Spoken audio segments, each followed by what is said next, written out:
नागपुर के गोदनी के इलाके के शुद्धिकरण केंद्र में क्लोरीन गैस के रिझाव का यहाँ पर रेस्क्यू टीम यहाँ पे लगी हुई है। कैसे रिझाव जो है उसको बंद किया जाए, एनडीआरएफ की टीम आप ये देख रहे हैं किस तरीके से यहाँ पर वो रिझाव का जो केंद्र है, जहाँ पर शुद्धि जलकरण केंद्र है, वहाँ से उसको बंद करने के लिए लगी हुई है। ये तमाम एनडीआरएफ के कर्मचारी और अधिकारी यहाँ पे लगे हुए, रात 1 बजे से ही ये यहाँ पे डटे हुए। अभी भी यहाँ पर उसको जो जहाँ से रिझाव हो रहा है उसको बंद करने की प्रक्रिया चल रही है। एनडीआरएफ की टीम, एनएमसी फायर ब्रिगेड की टीम, स्वास्थ्य विभाग की टीम, पुलिस विभाग की टीम सभी ज्वाइंट ऑपरेशन कर रही है। ये देख सकते हैं किस तरीके से पूरी सुविधाओं के साथ, पूरी सुरक्षा मापदंडों को पालते हुए वहाँ पर ये तमाम कर्मी वहाँ पे पहुँचे हुए थे।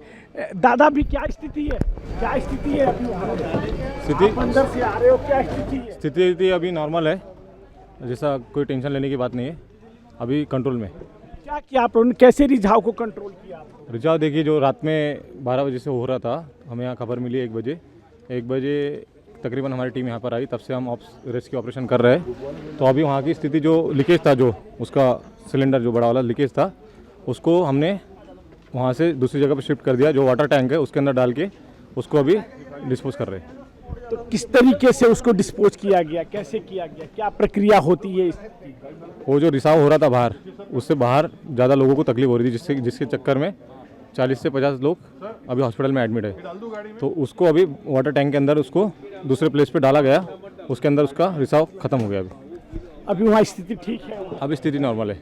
मैं देख रहा हूँ कि और भी टीम आपकी वहाँ पे जा रही है, अभी भी काम चल रहा है। यहाँ पर कई एजेंसीज है, जैसे एनडीआरएफ है, फायर है और महाराष्ट्र पुलिस है, सभी मिलके हम यहाँ पे ऑपरेशन कर रहे हैं।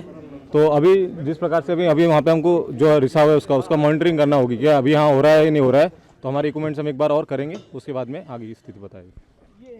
यहाँ से वो जाकर रिझाव को कैसे बंद किया जाए इसकी पूरी प्रक्रिया बता रहे थे। इनका कहना है कि वो जहाँ से रिझाव हो रहा था उसको पार्ट को अलग किया गया। ये तमाम एनएमसी के कर्मचारी, एनडीआरएफ के कर्मचारी, स्वास्थ्य विभाग के कर्मचारी, ये एक्सक्लूसिव तस्वीरें आप देख रहे हैं जो कि हम अपने टीवी स्क्रीन पे देख रहे हैं। ये तमाम कर्मचारी और अधिकारी वहाँ पे गए हुए थे, जल शुद्धिकरण केंद्र में गए। वहाँ पर जो रात से ही जो यहाँ पर रिझाव हो रहा था उसको नियंत्रण करने में लगे हुए हैं। अभी इनका कहना है कि काफ़ी ज़्यादा स्थिति नियंत्रण में कर ली गई है। पुलिस का ऐसा कहना है कि 35 से 40 लोगों को अलग अलग अस्पताल में भर्ती किया गया है। 10 से 12 लोगों को आईसीयू में भर्ती किया गया था, लेकिन अभी स्थिति ऐसी देखी जा रही है कि 10 से 11 लोगों को प्राथमिक इलाज के बाद उन्हें छुट्टी दे दी गई है। ये परिसर, जो पूरा परिसर है, आप ये देख रहे हैं, घरों के ऊपर ताले लगे हुए हैं, पूरे घरों को खाली करा दिया गया है। जब तक प्रशासन की अनुमति नहीं होगी तब तक किसी को भी इस इलाके में आने की अनुमति नहीं है। पूरे की पूरे इलाका खाली करा दिया गया। लगभग 150 घरों को चारों तरफ से पुलिस ने नाकाबंदी करके रखी हुई है। स्थिति ये है कि पूरी तरीके से एनडीआरएफ की टीम यहाँ पर उस रिझाव को बंद करने में लगी हुई है। स्वास्थ्य विभाग की टीम यहाँ पे लगी हुई है। महानगर पालिका, फायर ब्रिगेड के साथ साथ तमाम टीमें यहाँ पे मौजूद है। तमाम साजो सामान के साथ यहाँ पे देख रहे हैं, अलग अलग जो इस्तेमाल करने वाले उपकरण हैं, तमाम उपकरण लेकर ये यहाँ पे एनडीआरएफ की टीम पहुँची हुई है। और ये कहा जाए कि रात से ही ये ऑपरेशन में ये लोग लगे हुए कि किस तरीके से रिझाव पर नियंत्रण लाया जाए।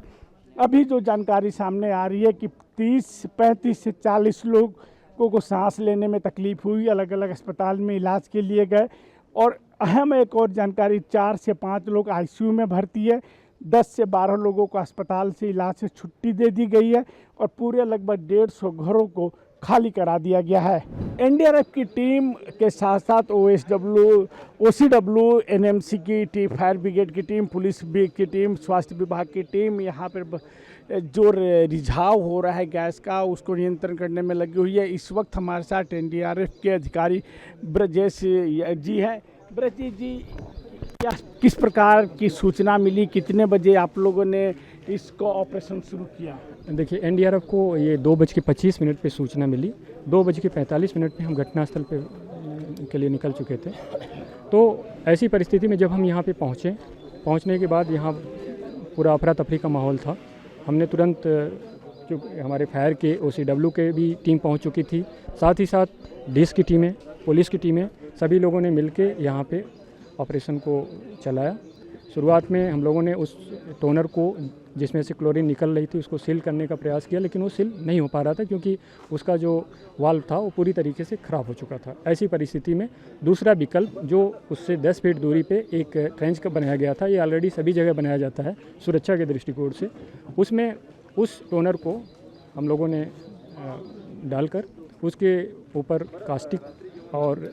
कास्टिंग सोडा और आइस से उसको हम लोगों ने पूरी तरीके से उसको फिल किया, जिससे कि उसमें से निकलने वाला जो क्लोरीन था उसको वो कास्टिंग सोडा और आइस उसको ऑब्जर्व कर लिया।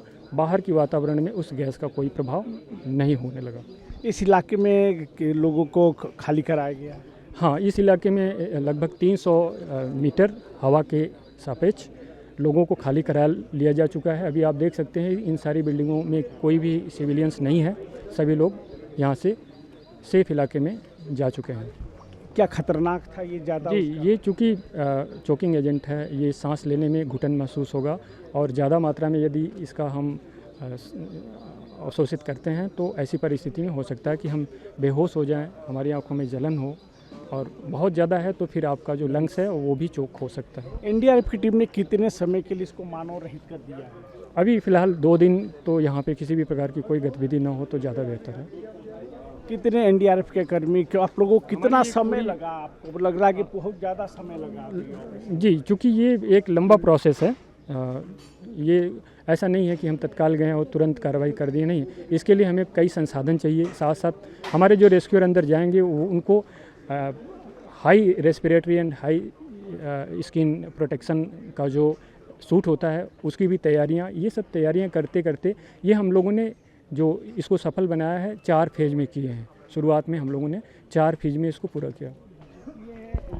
अधिकारी इनका साफ तौर पे कहना है कि 4 फेस में इन लोगों ने पूरे ऑपरेशन को अंजाम दिया। यहाँ पे लगभग 300 मीटर की एरिया को उन लोगों ने खाली कराया हुआ है और 2 दिनों तक, अभी फ़िलहाल 2 दिनों तक मानव रहित इस इलाके को, ये जो क्षेत्र है, जो प्लांट दिख रहा है शुद्धिकरण प्लांट, उसको मानव रहित कर दिया है। पुलिस की टीम, एनएमसी की टीम, OCW की टीम, तमाम लोगों ने मिलकर ये ऑपरेशन चला रहे हैं, उसको अंजाम दिया है। लगभग ऐसा कहा जा रहा है कि 35 से 40 लोगों को सांस लेने में तकलीफ हुई। एनडीआरएफ की टीम का साफ तौर पे कहना है कि यदि ज़्यादा ये गैस उनके सांसों में जाती थी तो सांस लेने में तकलीफ़ हो सकती थी, इसलिए सांस लेने में काफ़ी ज़्यादा तकलीफ़ होती थी। पूरे इलाके के लोगों को घरों को खाली करा दिया गया है। यहाँ पे अभी भी जो जहाँ से रिझाव हो रहा है उसको बंद करने की पूरी कोशिश की जा रही है। नागपुर के जिलाधिकारी जगह पे पहुंचे हुए हैं, रात में भी पहुंचे हुए थे, पूरे एक एक घटनाक्रम पे नज़र बनाए रखे हुए हैं। सर, ये बताएं अनुमानतः क्या लग रहा है, क्यों ऐसा रिझाव हुआ, कितने लोग अब तक आपने हॉस्पिटल में एडमिट हैं? जी, अभी देखिए रात में 12:30-1 बजे यहाँ पे महाराष्ट्र जीवन प्राधिकरण का MJP का वाटर ट्रीटमेंट प्लांट है गोदनी में, तो वहाँ से 12:30-1 बजे क्लोरीन गैस के 2 सिलेंडर थे। वाटर ट्रीटमेंट प्लांट में पानी को शुद्धिकरण करने के लिए क्लोरीन की आवश्यकता पड़ती है।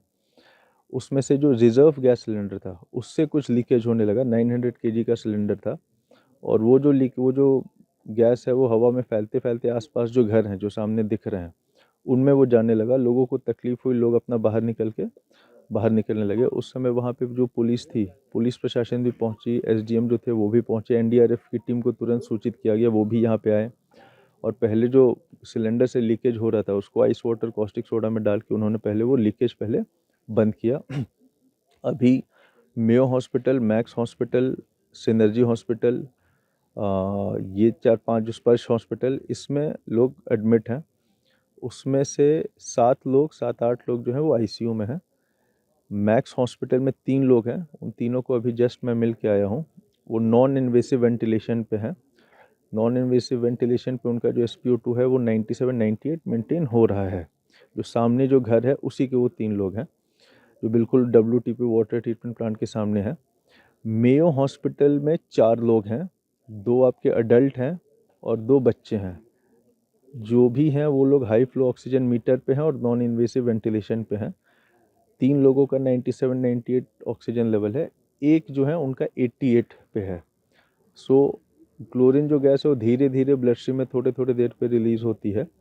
सो उसमें थोड़ी सी उनकी जो अभी तो वो स्टेबल हैं, बट थोड़ी सी अगले 2-3 दिन के लिए उनको वॉच में रखना ज़रूरी है, क्योंकि उनकी स्थिति ऊपर नीचे हो सकती है। बट एज ऑफ नाउ 7 जो आईसीयू पेशेंट है उसमें से 6 का 97-98 है without invasive ventilation, non invasive ventilation पे, एक का 88 मेंटेन्ड है।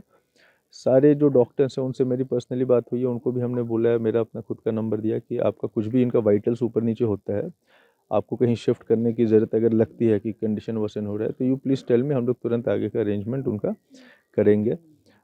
9 बजे सुबह यहाँ पे एनडीआरएफ ने डिक्लेयर किया है कि एरिया जोन उस हिसाब से सेफ़ है।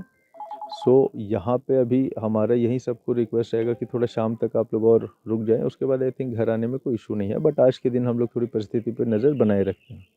कितने लोगों को यहाँ के लगभग कितने घरों को खाली कराया गया, उनको भेजा गया अलग अलग टोटल जो है मेरे जानकारी के हिसाब से करीबन 60-70 लोगों को खाली कराया गया, जिसमें से 7 लोग तो आईसीयू पेशेंट्स आईसीयू हैं, 30-40 लोग ऐसे हैं जो जनरल हैं। उनसे भी मैं मिला हूँ, मैक्स हॉस्पिटल में अभी गया था, उनसे मिला हूँ, मेयो हॉस्पिटल में मिला हूँ।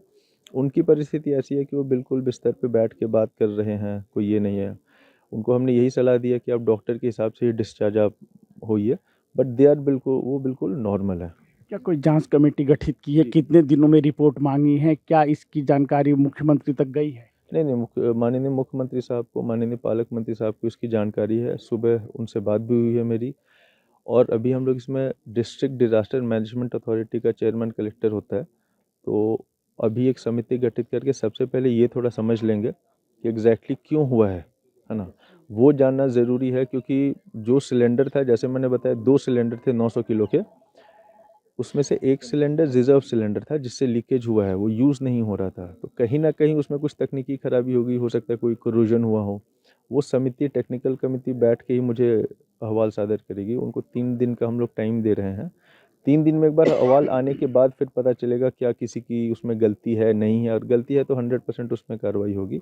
बट ज़्यादा ज़रूरी ये है कि नागपुर ज़िले में एटलीस्ट जितने भी वाटर ट्रीटमेंट प्लांट हैं या सीवेज ट्रीटमेंट प्लांट है, जो भी चीज़ें हैं जिसमें कहीं भी कोई भी इंस्टीट्यूशन जिसमें हानिकारक गैस का स्टोरेज हो रहा है, वो सारे एक बार हम लोग तुरंत अगले 1-2 दिन में चौकसी करा के, उनका चेकिंग करा के एक रिपोर्ट अहवाल लेने वाले हैं कि हमारे यहाँ जो भी हम स्टोर कर रहे हैं वो आपका अच्छे सेफली स्टोर हो रहा है। वो ज़्यादा ज़रूरी है कि आगे ऐसी घटना हो नहीं। काफ़ी ज़्यादा जल शुद्धिकरण केंद्र नागपुर जिले के ग्रामीण क्षेत्रों में हैं, तो तमाम को आपने आदेश दिया है कि ऐसी घटना वहाँ न हो, उसकी जांच की जाए और उसकी भी रिपोर्ट आप तक पहुँचे। बिल्कुल वो हम लोग कोशिश कर रहे हैं कि लेटेस्ट कल दोपहर तक वो सारी रिपोर्ट आ जाए। हम कोशिश कर रहे हैं कि आज शाम को ही आ जाए, बट लेटेस्ट जितने भी मुख्य अधिकारी हैं या जो भी बीडीओज़ हैं, उनको हम लोग तुरंत सूचना दे रहे हैं कि आप चेक करके बताओ कि आपका वो सिलेंडर सेफ़ है कि नहीं है। आगे एक ऐसा प्रोटोकॉल भी सेटअप करना पड़ेगा, जैसे ये जो आपका सिलेंडर था, ये थोड़ा सा खुले वातावरण में था, बिल्डिंग के अंदर था, ओपन में नहीं था, but building completely sealed I think होनी चाहिए, ताकि अगर लीकेज हो तो कम से कम बस उस कमरे तक ही सीमित रहे। उसके लिए भी एक तुरंत एसओपी तैयार करके वैसे सील्ड कमरे में उनको बंद करने का हम लोग आदेश देंगे अभी। नागपुर के जिलाधिकारी इन्होंने साफ तौर पे आदेश दे दिया, कमेटी गठित की है कि 3 दिन के अंदर कमेटी अपनी रिपोर्ट भेजे। ये आप देख रहे हैं सबसे नज़दीक इंडिया टीवी की टीम उस जगह पे पहुंची है। ये है शुद्धिकरण केंद्र, जल शुद्धिकरण केंद्र, जहां से रिझाव हुआ। एनडीआरएफ की टीम ने इस पूरे एरिया को सील कर दिया है, ताला लगा दिया है। 2 दिनों तक इसे मानव रहित कर दिया गया। ये जो परिसर है इसको मानव रहित कर दिया। ये पूरा इलाका आप देख रहे पूरी तरीके से खाली करा दिया गया है। अलग अलग अस्पतालों में लोग अपना इलाज करवा रहे। साथ ही साथ जिलाधिकारी ने यह आदेश दिया है कि जितने भी जल शुद्धिकरण केंद्र है, जहाँ पे इस प्रकार की प्रक्रिया होती है, वहाँ की ऑडिट की जाए। वहाँ की रिपोर्ट भी उन्होंने तमाम जल शुद्धिकरण केंद्रों की शाम तक मांगी है। कैमरा पर्सन भूषण के साथ योगेंद्र तिवारी, इंडिया टीवी, नागपुर।